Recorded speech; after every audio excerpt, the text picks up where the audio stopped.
Welcome to the Digital Velocity Podcast, a podcast covering the intersection between strategy, digital marketing, and emerging trends impacting each of us. In each episode, we interview industry veterans to dive into the best, hard-hitting analysis of industry news and critical topics facing brand executives. Now, here are your hosts, Tim Curtis and Erik Martinez. Hello, and welcome to this edition of the Digital Velocity Podcast. I'm your host, Tim Curtis from Cohere One. And I'm Erik Martinez from Blue Tangerine. Today on the show, we have Sean Doyle. He's the principal of FitzMartin Incorporated. It's a leading consultancy focused on optimizing sales and marketing investments for emerging middle market B2B businesses. In Sean's 30-year career, he developed a centricity model that informs sales, marketing, technology, and creative decisions. His niche is in helping executives identify opportunities that will achieve their strategic, personal, and financial objectives. Sean, welcome to the show today. Man, there's not a better day when you get to hang out with Erik and Tim. Come on. That is true. I'm sure that's what every guest thinks when they're on the show. Well, I'm glad to be here. It really is good to have you here. Well, thank you. It's fun. So let's start off talking a little bit about Sean and give maybe a little bit of your background and your journey to where you are today with FitzMartin. Absolutely. First of all, most importantly, I'm on a passionate vision. I have a passionate vision to change the way the world thinks about sales and marketing. I think it is one of the most incredibly underutilized business tools that an executive has at their hand. Why underutilized? I think it's an incredibly misunderstood tool. It's also probably misunderstood because most of the people, like the three of us, are a bunch of creative schmucks that don't understand business, right? So we lose credit. Now, I did say the three of us. Tim and Erik are probably much better than me. You said 30 years. That's French for I'm an old man. We started our business out 30 years ago, and I'm a founding partner. And we were creatives. Just soon in that journey, we realized, you know what? There's not a business executive that ever hired us to do marketing. They were buying strategy. They were buying culture. They were buying revenue. They were buying something. But it had nothing to do with marketing. Marketing is just the tool set that we have to do these things, to execute these business leaders' goals. So that is what we do at FitzMartin, and that's why we do centricity, and that's why we're here today. I hope that gives you a little nickel tour of why it might be worth listening. It does. Okay. You talked about your history and a little bit before the show. So that 30-year history, over 5,500 client engagements, I think was the number. Out of that, you saw this need for some sort of a model or some form of a business framework to address some of the inconsistencies and the repeatable tasks that you saw, which you dubbed centricity. So talk a little bit about that centricity model and why you think that model is important in particular. Centricity is a way to think about sales, marketing, the technology that supports all of it, and customer service. But that's not the why, right? The why is in 2002, I'd had a business that had made impact, but it wasn't consistent impact. Occasionally we would do work for clients and it worked. And occasionally we do work for clients and maybe it didn't work as well. But what we learned was that we needed to find a way to be consistent and be repeatable, right? That's not new news in business. Well, in 2002, I went from being a marathon runner to not able to walk the stairs of my house. There was something physically really wrong. Long journey, got diagnosed with a chronic illness. 20 years later, here I am. Still don't run marathons, but I'm in great shape. In that journey, what I uncovered was this thing called a behavioral science model. I've named it centricity because I think any model that we use in sales and marketing and customer service has to be focused on the buyer. It's all about the buyer. One of the crazy conversations that I think goes on in marketing nowadays is, well, we need to have sales and marketing alignment, says a business executive. What they do is they get the salespeople together with the marketing people and they all talk. Well, who got left out? The buyer, the person with the money. The aha moment is there's a systematic way to approach the way people buy.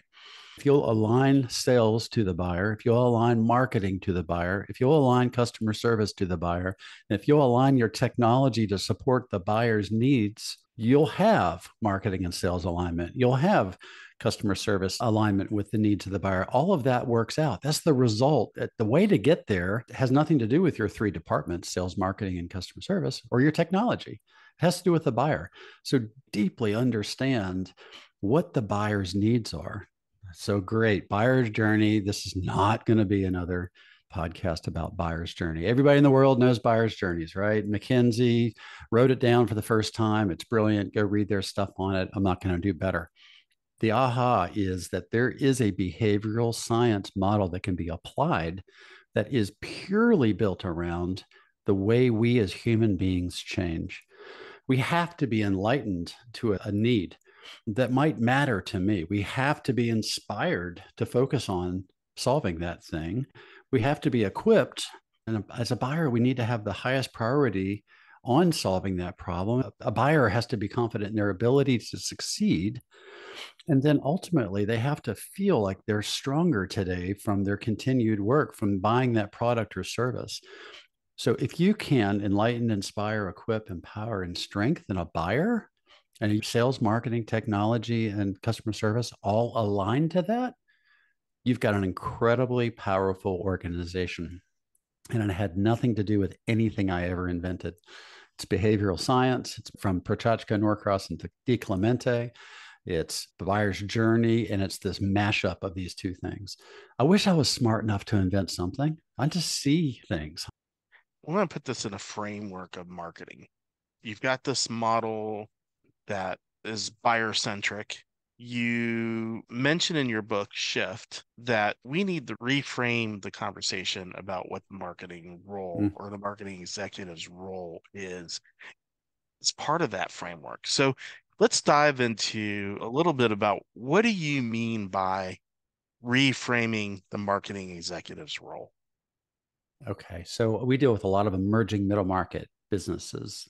Typically, when we come in, the time that's really effective is when an executive team is saying, we're hitting barriers, we're hitting blocks, we don't really understand what's going on. And that could be operational, that could be leadership, they could be strategic, they could be all kinds of different things that are not marketing. But what often you see when you start hitting those blocks to growth or you hit that plateau, I rarely see an organization that doesn't say, you know what, we don't need a sales force. Every organization says they need to sell something, so they build a sales force. What we typically see when they hit those blocks is you've got a choice to make. You either have to try to scale by hiring more salespeople, or you bring in this lever, this powerful lever, this thing called marketing. The way people typically do it as a first step is they bring in a craftsman. They bring in somebody to build a website, or maybe they know a little bit about demand generation and marketing automation technology. Maybe they've got an e-com background, but they're focused on this craft, this doing work. And that's all critical, that you have the ability to do things, right? But what happens is they bring in that craft person, and maybe they do one or two things really well, but they don't have a view of the entire buyer's journey. They don't have a system to approach the needs of the buyer, because the buyer changes. They're great at building websites. Well, that's lovely. What do you do with a late stage deal? When you've got a big deal at the closing table and you can't close them because you keep creating more awareness, to use a common word.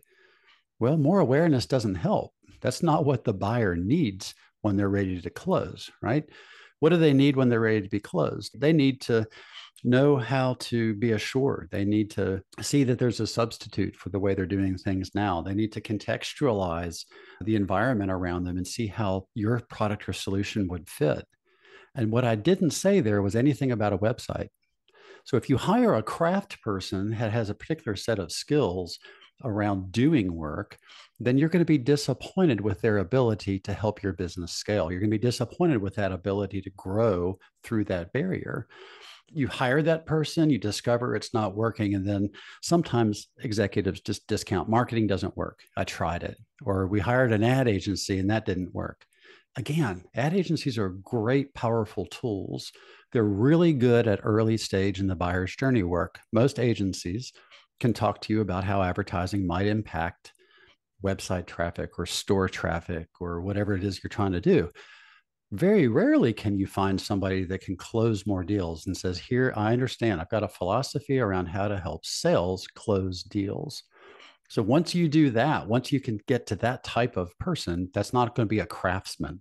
They're not going to be the doer of marketing. They're not going to create ads or take photographs or use Chat GPT to write a great brochure or a web page or whatever. Those are doers. So you've got to elevate. So how do you get through this block? Understand that your experiences with marketing may have been craft-based or they may have been non-strategic.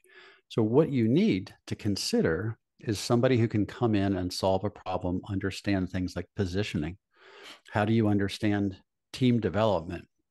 How do you understand sales process? How do you understand reporting? Are they able to sit at the executive team table and contribute? That's a very different type of marketer.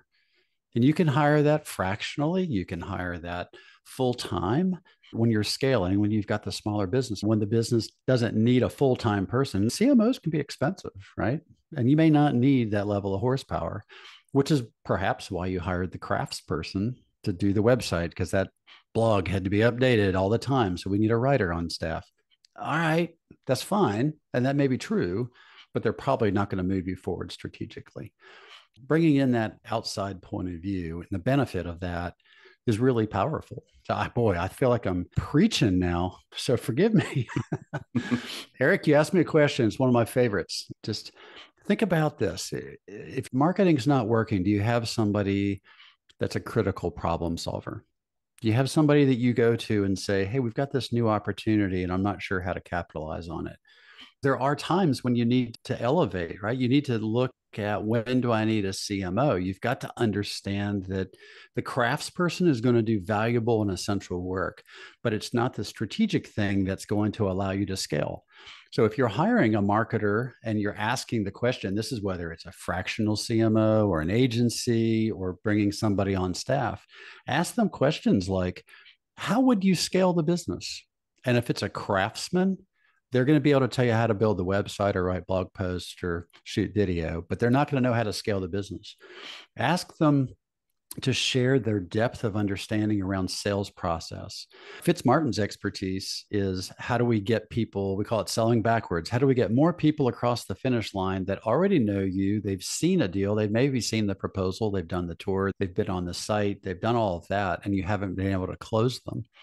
We had a client a couple of years back. We closed $380 million of business in a period of, I think it was 5 weeks, maybe in 4 or 5, somewhere in there. Who cares? It was $380 million. Did you hear that number? There were 2 other agencies before us. The only reason we were able to help and be successful was we changed the conversation to late stage needs. We assured prospects that we helped them understand how to substitute for what they were doing now and why our solutions were better. We were able to contextualize the decision. We were able to reinforce the decision. And those were the techniques, the best practices that are found in centricity that are effective only at the late stage. So what's interesting about what you're saying is you're taking this out of the realm of tactical. Everyone thinks marketing is tactical. And as there's been more and more channel opportunities, I'm going to call them channel opportunities, whether that is paid search or email or text messaging, so on and so forth. We can go down the litany of tactics that are available. You're really talking about instilling process into the mix, being really, really clear about what that process is and how it works and what things are needed in that process to either close a deal on a B2B side or even close a sale on a B2C side. It's really not that different, right? I heard you use the words, and I saw the words in your book too, right? Create buyer confidence. Maybe we can dive a little bit into what are the things that create buyer confidence when you're talking about the sales process? Yeah, that's great. It's a really insightful question. There's an idea right now that you perhaps have heard of frictionless buyer's journey. Before we started, all three of us talked about how many years we've been married, and our marriages are long. We've all been married a long time. And the one thing I can commit to without asking the question is all three of us have had some friction in our marriage. That's okay. We can be strong because we had to work through some problems. We had to work through things life threw at us. We had to work through stuff we threw at each other. I'm not advocating throwing things, just for the record. There's just stuff that you have to go through in life. And that friction, I think that applies to the buyer's journey too. If you create these really slick, fast, frictionless buyer's journey, what it doesn't create is confidence. Because if it was that easy to get into, it's going to be that easy to get out of too. Now, I deal with a lot of B2B business and sales, and there's a lot of influencers and there's a lot of decision makers, and it's complicated, longer buying cycles. And sometimes there's contracts. So it's a little different perhaps than consumer. But it's why would you create frictionless journeys if you could create customers who are really confident, and then you were able to reinforce the decision that they made and enable them to continue to make that decision again? I think part of that confidence at the closing table comes through these things like they need assurance. And they need assurance both privately and publicly. If the three of us were making a big decision and a vendor was calling on me, what am I going to do before I bring that vendor to the two of y'all? I'm going to make sure I'm not going to be embarrassed, right? I'm going to vet them. I want a private commitment and understanding. Then I'll go public internally. So that gives me confidence if I privately know what you're going to do and share and say and what you're going to even reveal. Okay, all three of us have had pitches where some CMO asked us, I'll put you in front of the executive team, but I need to see your deck. I need to know what you're going to say. And what's that sound like? How did you guys react when you got asked that? Like in your heart? How did I react? Yeah, that's a great question. Yeah, I mean, anytime you're asked a question like that, I play little games that I think help keep me on my toes. An example is I do the first 90 days. A couple times a year, I will go back and I will sort of role play. I'm coming in for the first time. I'm evaluating things as if I'm coming in for the first time. What's the efficacy of what we're doing? How is the culture? Is the staff hitting on all points? Are they feeling secure and supported?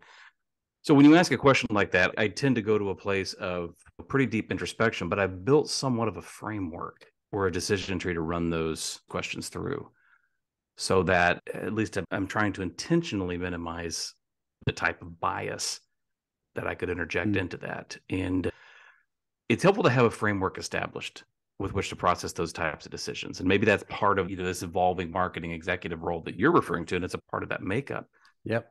I think when you generally ask that question, there's a higher percentage than we're probably comfortable with in terms of marketing executives today that would really struggle with an answer and might struggle with the process of getting to that answer as well. But that's just my opinion.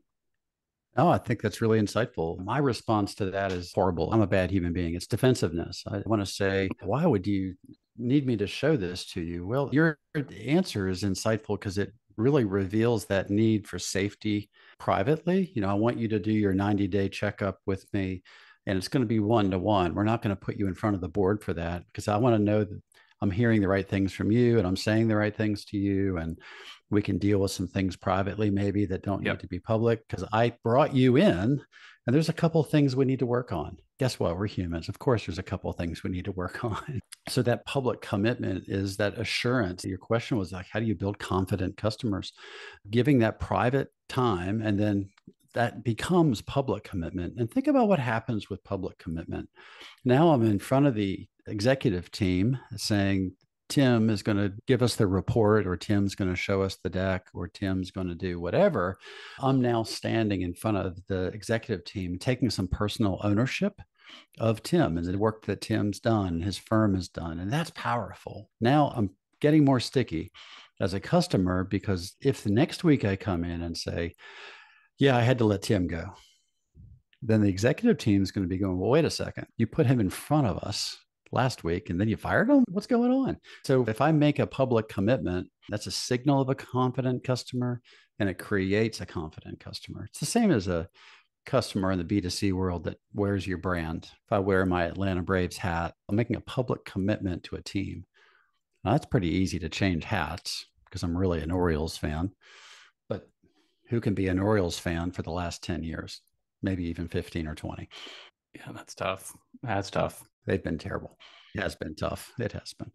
But Erik, I wanted to riff on one thing that you said. I think that's really smart, the tactical level of things.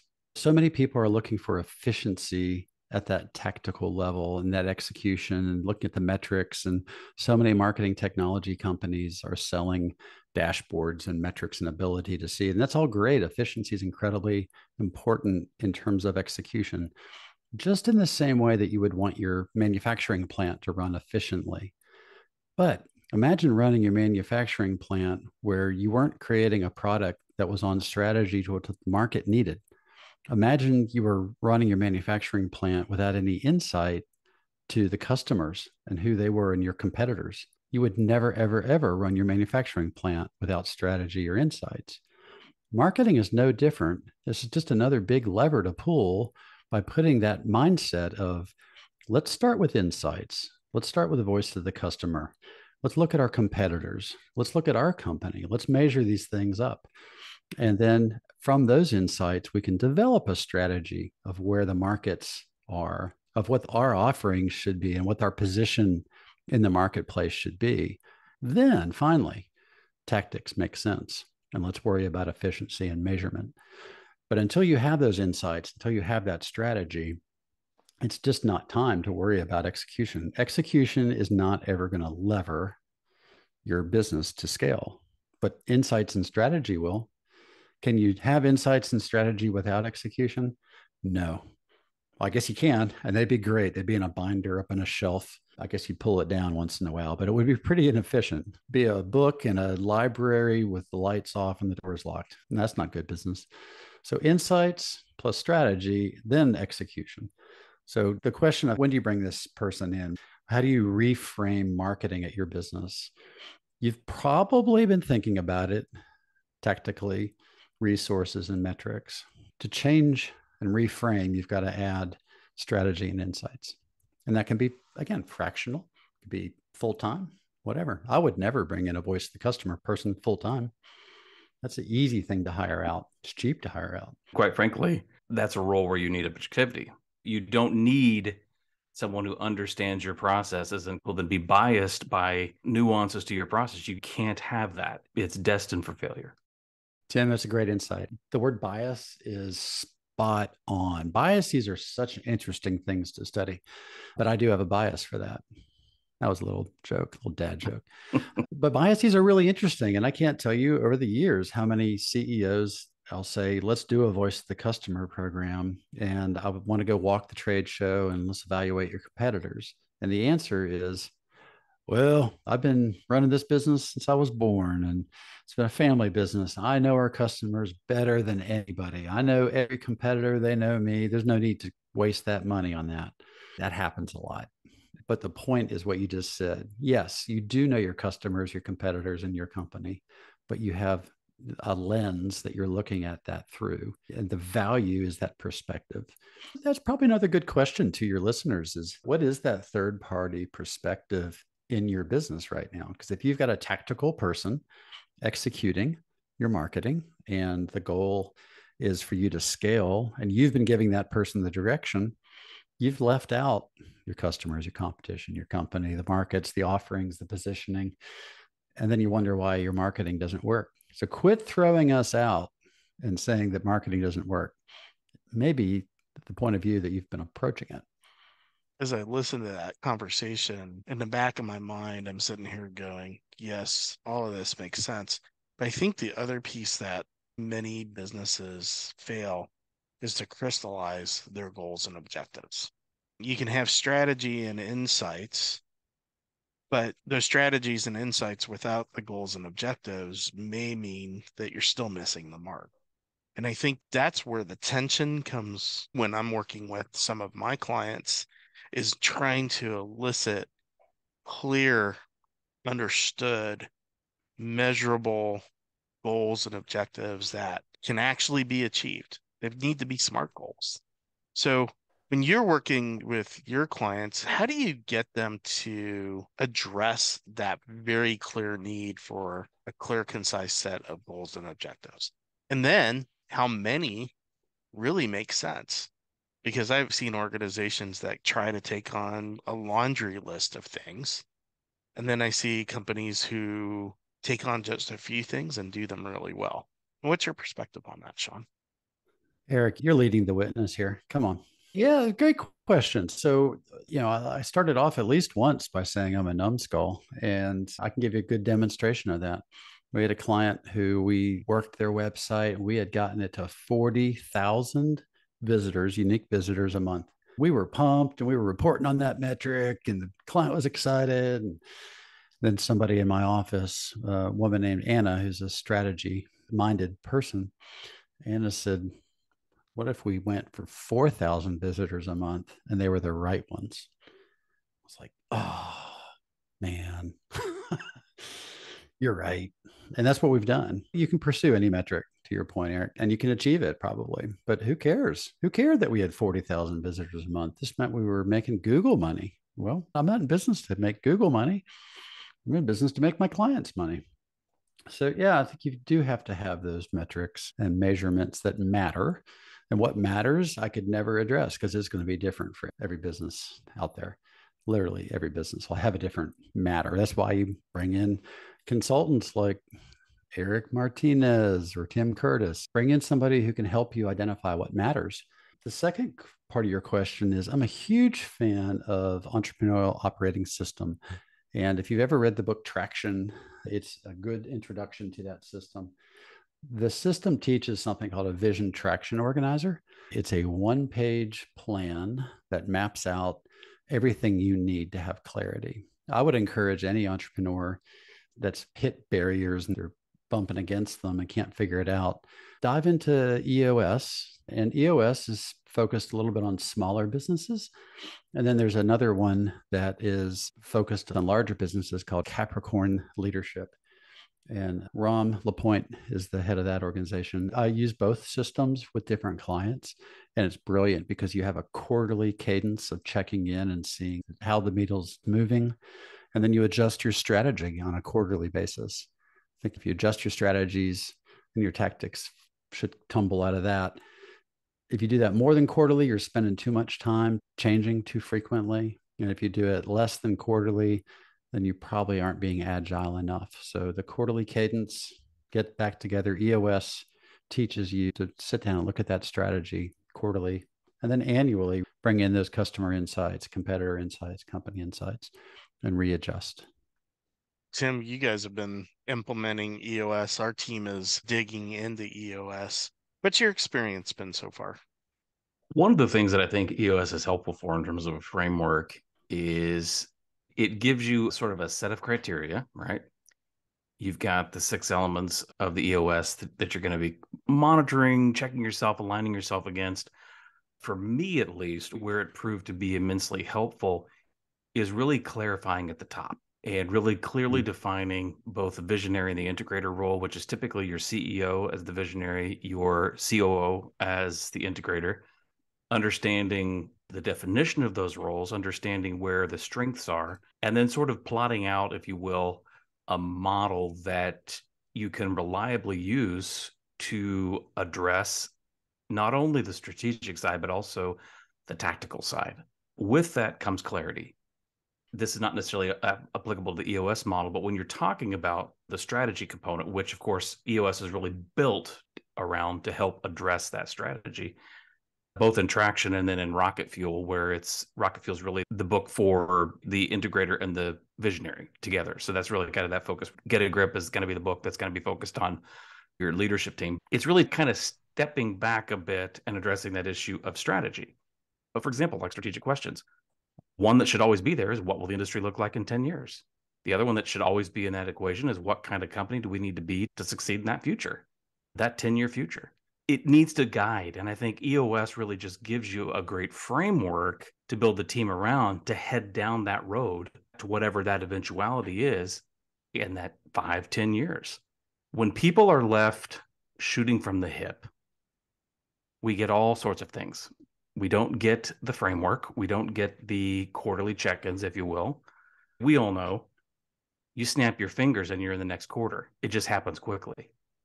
And if there's not an intentionality around the process, you're going to miss out. So I completely agree that there needs to be a framework. I, too, am a big believer in the EOS model, and we're living it out. And I'm really seeing that clarity. I think that's what it's about, is seeing that clarity. I'm going to add one thing to what you just said. You're obviously an EOS student, Tim. I love it. Yep. I think I would add one thing is that you probably are a visionary. I'm a visionary. I bet Eric's a visionary. And visionaries have a one consistent trait, and that's we have a lot of ideas. So if you've got a visionary on a client, if you're a CEO that's a visionary and you're leading your marketing, you may be causing whiplash with your agency. You may be causing whiplash with your execution team. And if you have a CMO, you're going to cause whiplash because you have a new idea every day. And that's good. That's what you do. Really, any structure gives you the ability to stay on track for a quarter. And then the CEO is agreeing, we're not going to change strategies. Now, I may make an argument at the end of the quarter to change, but the leadership team will have to come to that agreement. And I can remember 15 years before I learned about EOS, I can remember meeting with executives, marketing people who were saying, oh, the CEO is driving me crazy. And I said, well, you just learned this sentence. I can do what you're saying, Mr. or Mrs. CEO, but I'm going to have to drop this other thing that I'm working on. Is that okay? That's a very soft way to say, I'll take any hill you want, but I can only do one hill at a time. So even if you're not an EOS person, give your team at least 3 months to run. You won't be able to get measurements in 3 months to know if something's working or not. And in 3 months, you're going to have 10 different ideas. So give those 3 months to explore. Heck, it's your business. You can change it. You don't have to follow that rule. But if you don't follow that rule, don't fire your marketing team or agency because they didn't get the goals that you wanted. Yeah. You end up making critical business decisions based on not achieving goals when, in more careful, considered evaluation, it's the marketing executive themselves that cause the dysfunction that permeates down through the team when we're not aligned on those decisions, when we're causing whiplash. That's the reality. It's not comfortable, and a lot of times people don't want to hear it. I do think that part of the reason for that is that the marketing executives, like, we can do that. We can do that. We can do that. I know I fall into that trap. I can do anything given enough time, resources, etc. I think we fall into that trap, and it's the singularity of purpose that sometimes gets lost in translation. We're also sometimes getting that mixed message from the organization or the board of directors, or back to what Sean was saying, the CEO. We're getting confusion as to what the real objectives are. Is it profit? Is it sales growth? What's the strategy behind those things that will propel your business to success or failure in a very rapid way? I think that's a critical piece of it. So, Sean, here's a question for you. We've talked about marketing, we've talked about a framework, we've talked about strategy and insights. How do you wrap that all together to define what a great marketer is? You've outlined some components to that, but if you were to like summarize that and say, hey, wherever you are in your journey as a business, you're going to need some part of this person along that journey. What do the listeners look for to find a great marketer? And what tools should they be using to help identify that? Open a browser window right now. Google Erik Martinez, marketing expert. You got it. You're done. Oh, if that were just true. Just a second, I'm doing that. It's a tricky answer. I'm not waffling. I'm going to take a position here. I think it depends on where you are in the journey. If you are in that emerging middle market space and you've really spent money, you've done the big CapEx stuff, you've improved your equipment, your operations, maybe you've changed your service offerings, and you've not yet seen a breakthrough to any of those barriers, I would encourage you to ask the question, have you had a point of view of executionally minded marketing? And if you have, you probably have imbued a certain amount of strategy just because you're a good business leader. And you've probably told your execution people what to do, and you've inherently had the strategy. In fact, you may be frustrated with them when you get work back from those execution people. What do I mean when I say that? It means the person who's building your website, writing your blog posts, doing the trade show, whatever it is that you're doing, the ads. When you get that back, you're like, this is no good. This is no good. You people just don't get it. You're not talented.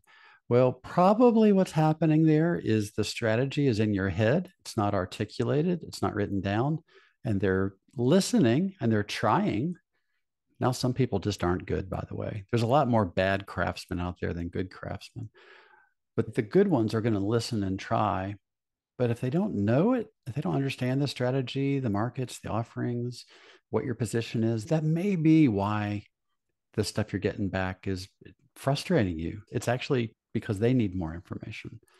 So consider that as a first step. So let's say you've got strategy, you've written it down, it's articulated, each position by market is articulated, your team is executing along, and it's still not working. Then I'm going to change my point of view of what kind of marketer I'm going to look for. And now I'm going to look for somebody who is totally externally, non-executionally facing. Somebody who's going to own the customer. You might consider it like a channel manager. I'm going to own what our competitors are doing, what our customers are doing, and what our company is doing. And all I'm going to do is bring in insights. So how could you do that? There's an easy way to do that as a test. We have a whole division of our company. That sounds big. We're not a huge company, but we have a section of our company that's dedicated to research and insights. So that's a really great thing. You could go to a company that has research and insights work and say, I just need you to do a survey. Give me a voice of the customer program, give me a competitive analysis, and then put all that in the context of what our company is doing. That's a project. That's an engagement. You might spend $100,000 doing that. You might spend $50,000 doing that, but go do that. And then that might be the type of marketer you're looking for. So if I was to just clump Erik into 3 types of marketers, if you've never had somebody to do the execution, try that. But if you're at one of the larger emerging middle market sizes, you may be frustrated. And then bring in somebody that's fractionally going to do strategy. The other day I had a CFO challenging, we spend a lot of money with y'all. They were spending a lot of money with us, 6-figure kind of money. And they were grumbling about it. So I gave them some context of what other people in this space were spending. But the more powerful thing I did is I put together a list of the team that works on their projects, and I did their salaries and their benefits.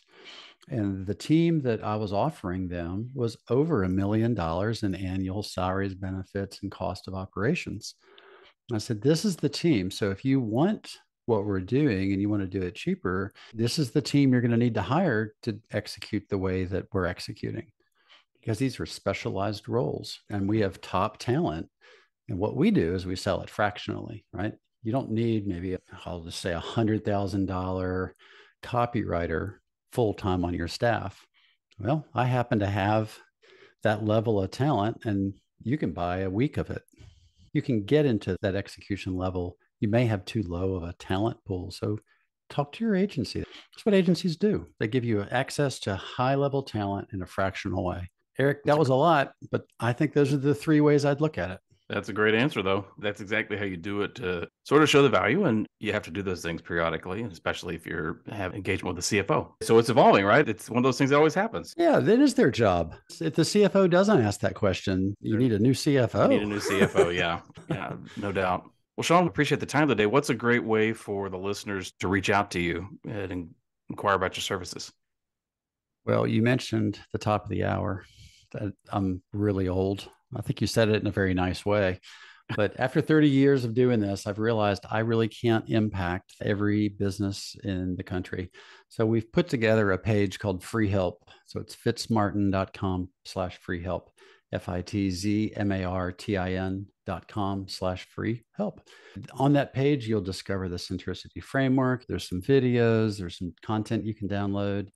If you really want to make me feel good about myself, like I'm quasi important, you can go to Amazon.com and look for Sean M. Doyle, SEAN M. Doyle, DOYLE. And the book Shift is there, SHIFT.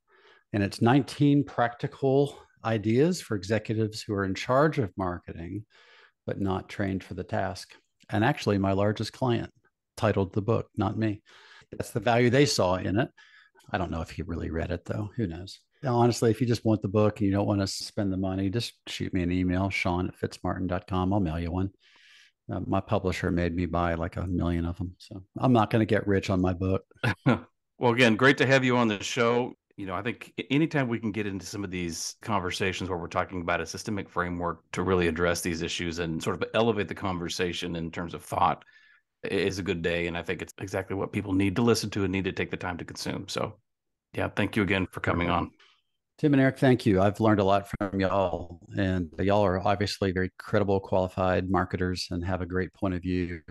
I encourage people to check out y'all's websites and content. Y'all are smart folk. Thank you for inviting me on the podcast. You bet. Well, that's it for today's episode of the Digital Velocity Podcast. Hope you enjoyed it. My name is Tim Curtis. I'm the CEO of Cohere One.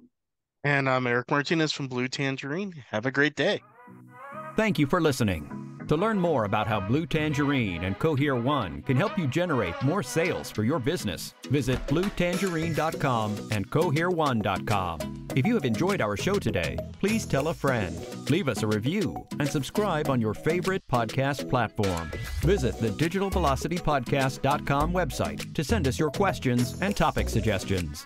Be sure to join us again on the Digital Velocity Podcast.